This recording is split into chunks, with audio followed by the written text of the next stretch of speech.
Hello everyone and welcome back to the FPL Engine YouTube channel. And in today's video I'm going to be talking through the best wildcard draft ahead of FPL Game Week 22.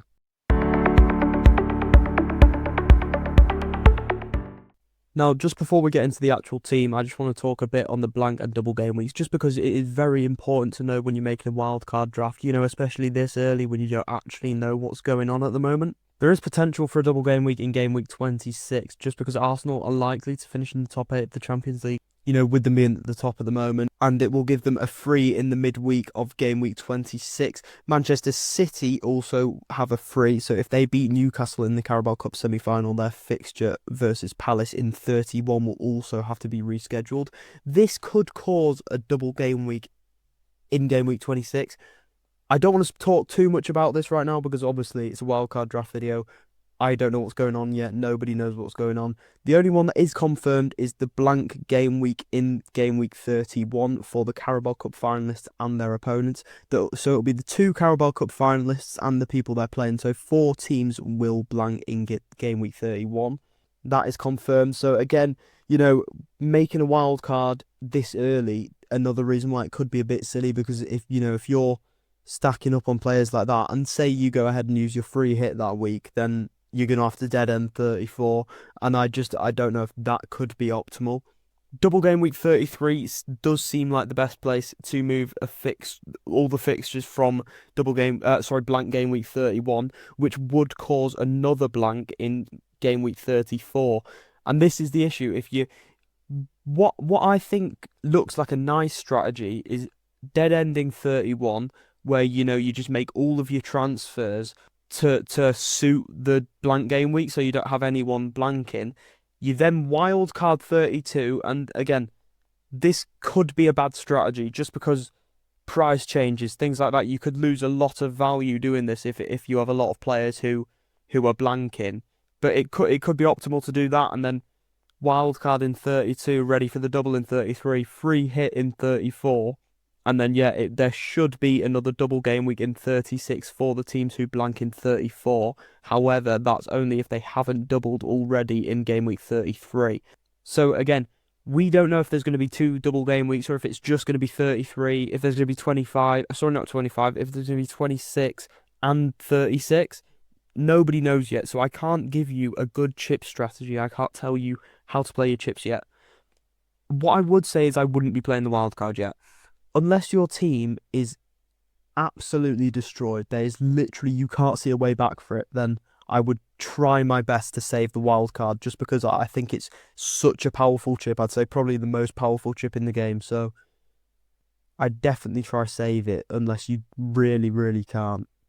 Anyways, that is all I'm going to say on it for now. I just wanted to get the point out on when they could be falling, just so if you've not realized, if it's your first season playing FPL and you just wanted to go for a wild card and you didn't know about sort of doubles and blanks, they're coming up, when they could be, and you know how it could definitely affect a wild card and sort of what teams could be affecting that wild card and how you play it. Anyway, though, getting on to the defense of the wild card I have built, I've gone with a very, very strong defense, and there's a lot of options. As you can see, Daniel Munoz is on the bench, and I'll get onto why in a minute. I've gone with Robert Sanchez in goal, just because I think you do need some Chelsea defensive coverage.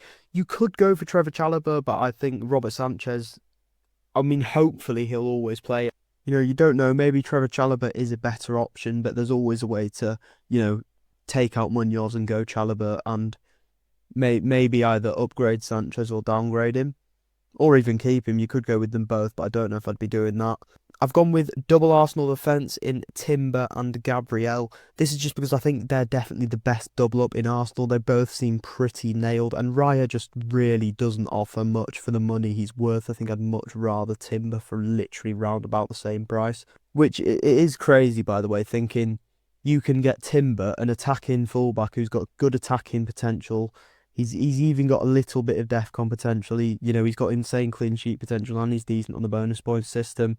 Or Raya, who never gets any saves. He's pretty much capped at 6 points every game, and if he doesn't get a clean sheet, that's it. He's got 2 or 1. So As someone who already owns Raya, I'm not going to be desperate to get him out my team. I think I'll end up going the Chalobah route, but that's just what suits my team. If I was on a wild card, I would definitely switch that around to Sanchez in goal and Timber in the defence. I've gone with Mukiele as one of the budget options. Again, you could go with Alderete here. He does have probably better DEFCON potential at the moment, so definitely one to look at if if you don't have the money, if you need a possible downgrade on this.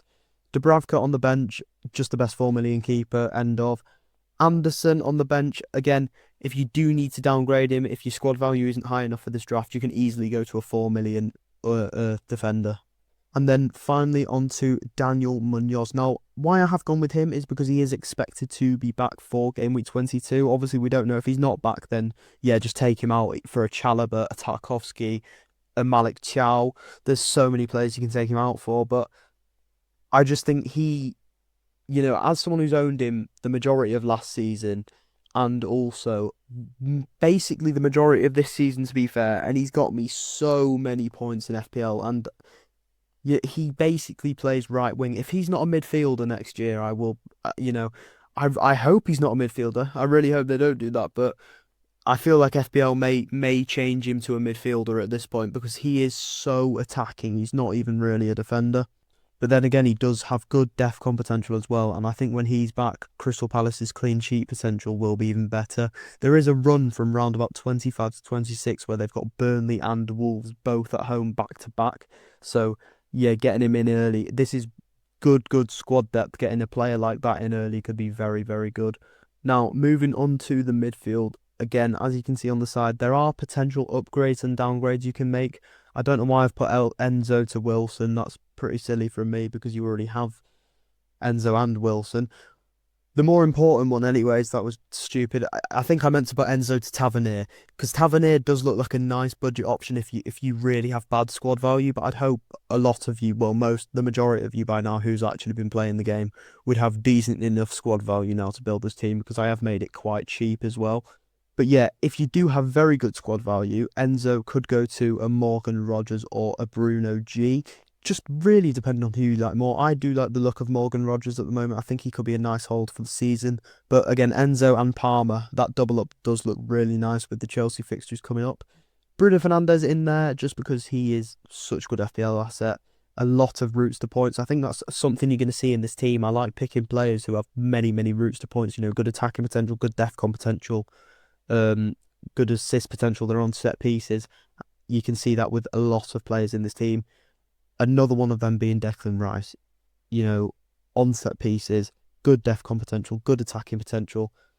He normally gets that bonus clean sheet point, so no complaints there. I just think Declan Rice and Bruno Fernandes probably are two of the best assets in the game when they're fully fit and playing. So I think, again, definitely probably a good idea to get them in.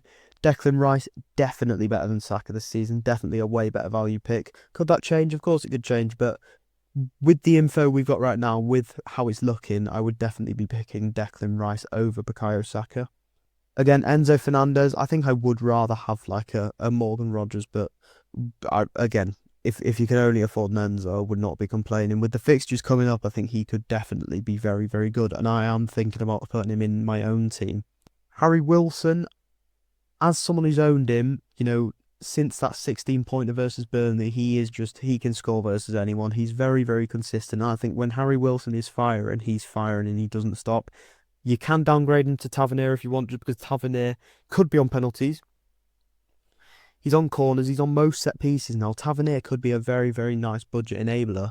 But for me, I just love Harry Wilson. I think he's just been so good this season.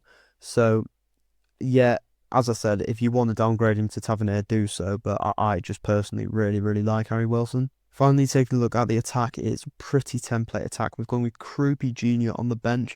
And to be fair, there is an argument that you play him over Thiago this week with Chelsea away, but I think with the form Thiago's on, I just wouldn't personally want to bench him.